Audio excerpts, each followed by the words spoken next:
Hi, I'm Telva McGruder, Chief Diversity, Equity, and Inclusion Officer at General Motors, and I'm joined by Ron Guerrier, Global Chief Information Officer at HP, as well as 2021 Anti-Racist Technology in the U.S. Solver, Devshi Mehrotra, co-founder of JusticeText. I'll jump in. It's so exciting. I'm thrilled to be here with you both and excited to leverage the power of technology to advance racial equality.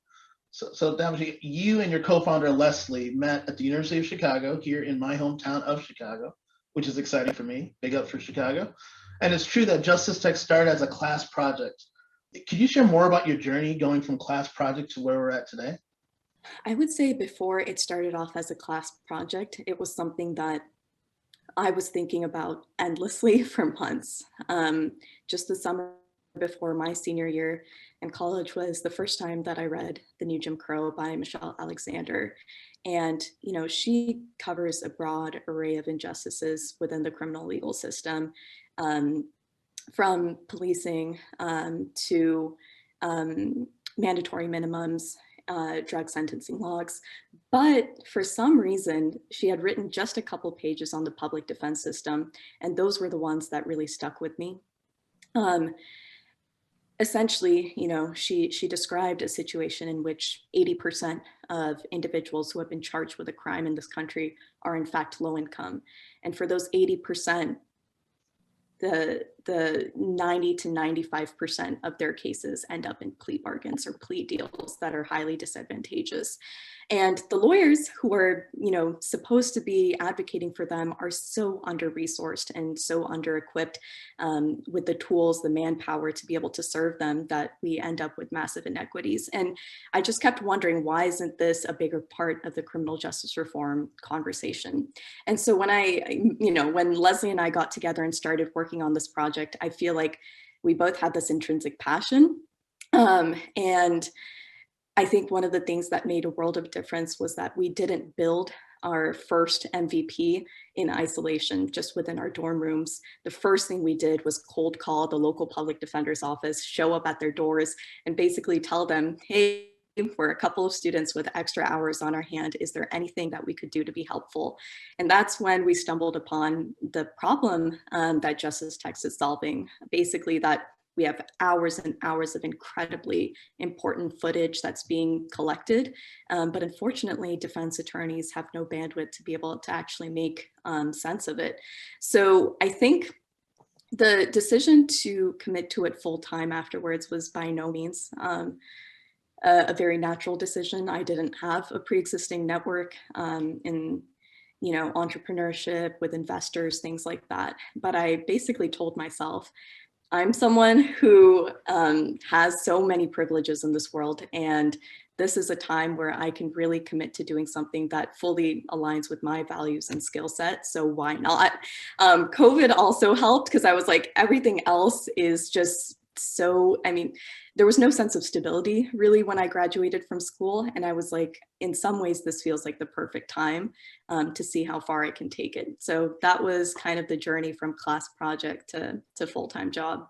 That is so great, Devshi. As an engineer myself, I think about the decision that you made, but that drive, that passion is what drives us to problem solve, frankly. And so it took you all the way through and really has landed you and Leslie in a really fantastic place. That's really cool to hear.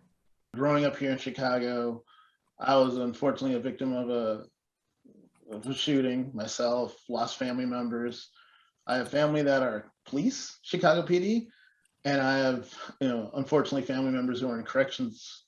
And just the whole concept of just getting this right and making fair and equitable is just exciting for me because it is so needed. Chicago has such a negative perception, and I named my son Jordan for a reason. Like, we're Chicagoans. My daughter's middle name is Peyton after Walter. This is home for me. And so anything that could actually bring clarity to the process is a win-win for me. So the work you do for me is just amazing. Looking forward to see it kind of becoming something more and really changing the narrative. I just have to say a couple of things. First of all, Ron spoke so passionately about why JusticeText was a great solution based on what he just said.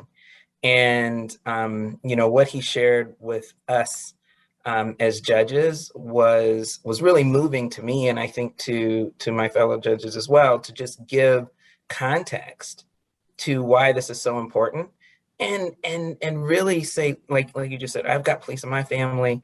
I've been shot. My father was shot when I was, younger, not super young, but definitely still in school.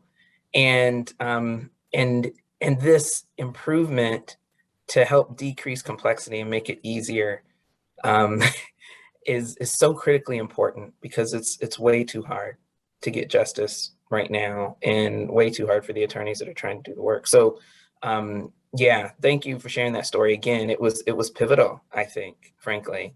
So Devshi, we have some great news for you. We have opted to give JusticeText the GM Prize. For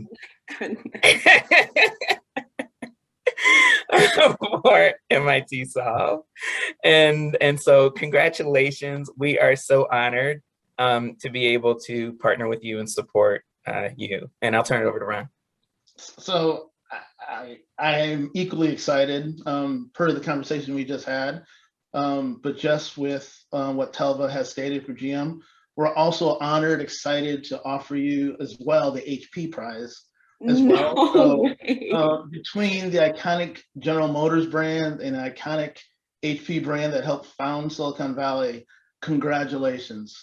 Thank you so much. And I'll just say, genuinely being able to see professionals of color in the positions that you are today, I think that makes all the difference. And I thought I wouldn't be caught off guard again after that first announcement. This announcement on top of that is just unbelievable. So thank you for your trust. Thank you for your support. And I'm so excited to make the most of it and really scale the impact that we're having with JusticeText. So thank you, Ron. Thank you, Telva.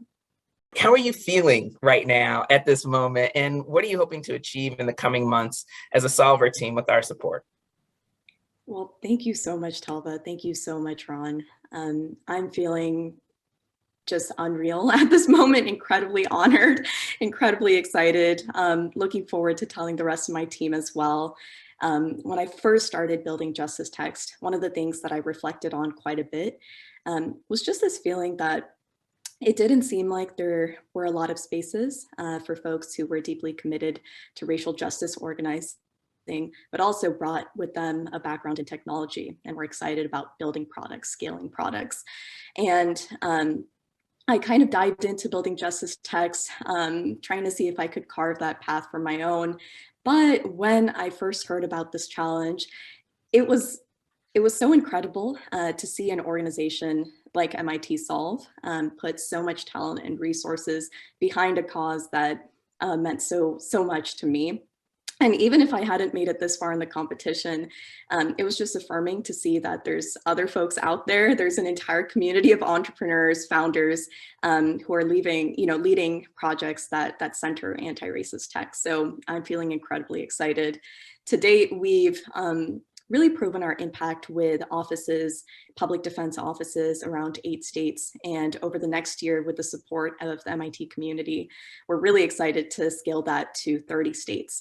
And also accelerate our product development using the network of machine learning, NLP experts that we can potentially tap into.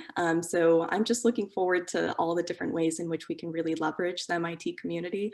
And just thank you once again for your support and faith in us. This is a really quick question. We heard from another one of your anti-racist tech solvers, Amalera, earlier today from Thrive.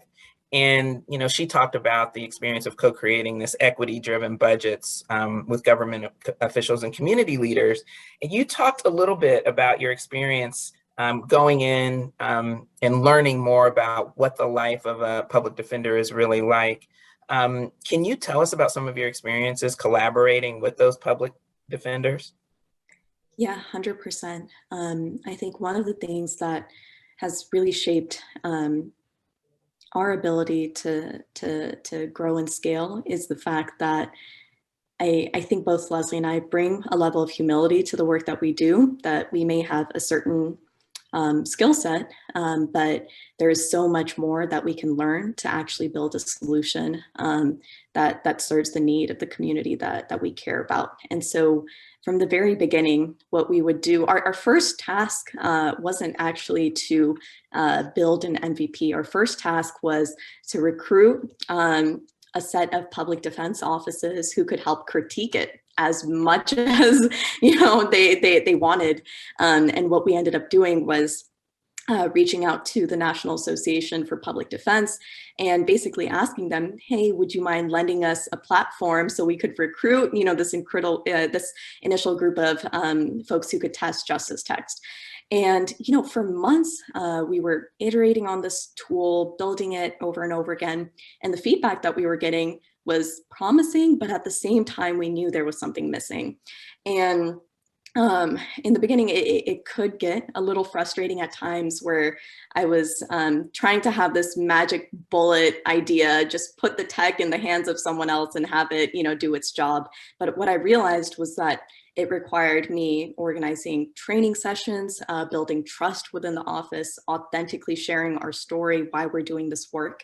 And we have finally reached a point where folks are telling us that this is in fact changing lives of the clients that they serve. I recently spoke to an attorney in Georgia who mentioned that for the first time, when she visits her clients who are currently detained in jail, she's able to bring a transcript of, the body camera videos or the interrogations that will ultimately be used in their trials, leave it with them so that they can annotate it, share their feedback for the next time they can then collaborate. I spoke to an investigator in Minnesota who told me that she had received a data dump of 8 hours of body camera footage. And previously, she wouldn't have had the bandwidth to go through it or really prioritize that particular case, but she ran it through JusticeText and was able to find a police statement at the very end, which said he doesn't even think her client should be charged, and yet he was. And we just keep hearing more and more stories like this, where folks are telling us just in a better way, a more efficient way to synthesize data and information is having a big impact on the lives of the people that they serve. And yeah, nothing could make us happier. I think we have a long ways to still go, but those are some examples of how we've worked really closely with public defenders. That's awesome. Ron, what are your thoughts on that? I would say that's just prior to the role I'm in today. I served for a couple of years on Governor Pritzker's cabinet here in Illinois. And so being on the government side and the public service side, there are so many challenges. Leveraging technology is usually the last thought. And it's just reams of paper and getting through it, and really taking a technology and bringing it to an applicable solution is just advances the opportunities and does create parity, hopefully with other attorneys. So I think that's a phenomenal idea. And the other thing that just excites me about all this is the work that you're doing, and the work that, of course, my colleagues and friends over at GM are doing is just aligned with what each one of our corporations are wanting to do. Like here at HP, we focus on social equality. We did a social equalities task force. We're working with Black and African-American diversity-owned companies. So we're really trying to be the future we want to see at HP. And I know GM is doing the exact same thing. And so aligning with a great organization such as yours, Devshi, is just amazing. So I just want to say thank you for that, because it gives real-world applications to what we're trying to solve. And that is, again, bringing equality with the use of technology. And the last thing, big one, is anti-racism. Someone asked me one time, what does that really mean in tech? I was like, we come with our unconscious bias. We as humans, like, it's inherent. And when we create an algorithm or an AI, unfortunately, some of that transfers over. So our ability to take that out and keep it fair and data-driven is so important. And this is one of those things that lets that happen. So really, really jazzed and excited about this one. It is absolutely fantastic. And this is what true problem solving is, right? Us being vulnerable enough to understand where our weaknesses are as technical problem solvers, and then coming up with solutions that that can minimize those weaknesses for the equity for everyone. And Ron, I couldn't have said it better than you in terms of what our companies are doing right now, not just interested in doing, but doing. Devshi, it's been great to spend this time with you. I hate that it has to come to an end, but congratulations once again to both you and Leslie, who are on a great path and will set a great example for future technical problem solvers. Thanks. Thank you so much. Great job.